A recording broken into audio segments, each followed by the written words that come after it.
Hi, I'm Charlie Patton. I'm a columnist and staff writer for the Florida Times-Union, and I'm here to talk about a story I've recently written about a fellow named Robert Moore, who was a rhythm and blues singer back in the 60s.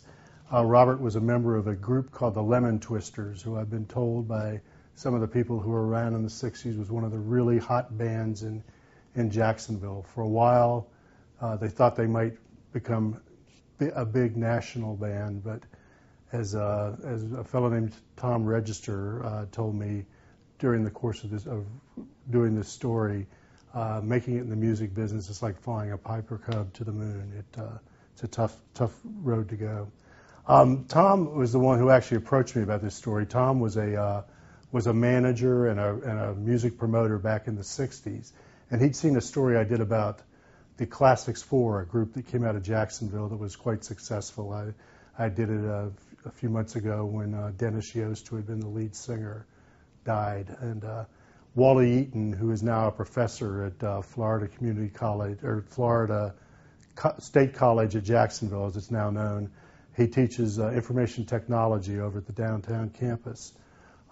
Wally was the member of the Classics 4, and I talked to Wally about Robert Moore and the group he was in called the Lemon Twisters, and Wally said they were a great group.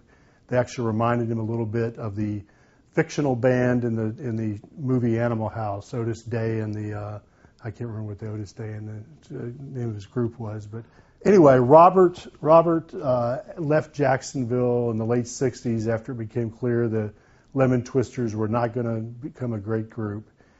He went to Miami and sang with a bunch of groups down there, had a couple of songs that actually did a little bit on the top 40, but never became huge hits. Ended up spending about 14 years touring with Herb Reed, who was one of the original Platters. In '93, Robert became sick with diabetes and pneumonia, ended up coming back to Jacksonville, and he's lived here ever since. His health has not been great. He had a kidney transplant a couple of years ago. But Tom told me that he heard just last spring that Robert was back in town and singing at the San Sebastian Winery down in St. Augustine. He went down to see Robert. Robert looked great, sang great, and Tom was just delighted to see his old friend and thought I should do a story about Robert.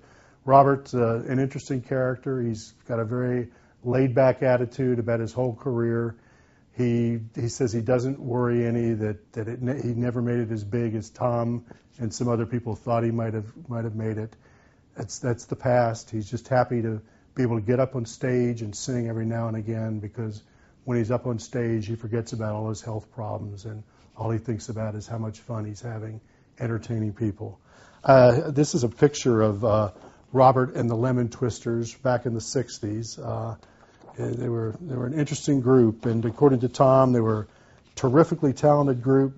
Another thing Tom gave me was this program from a Battle of the Bands in 1963. And the Lemon Twisters apparently won it.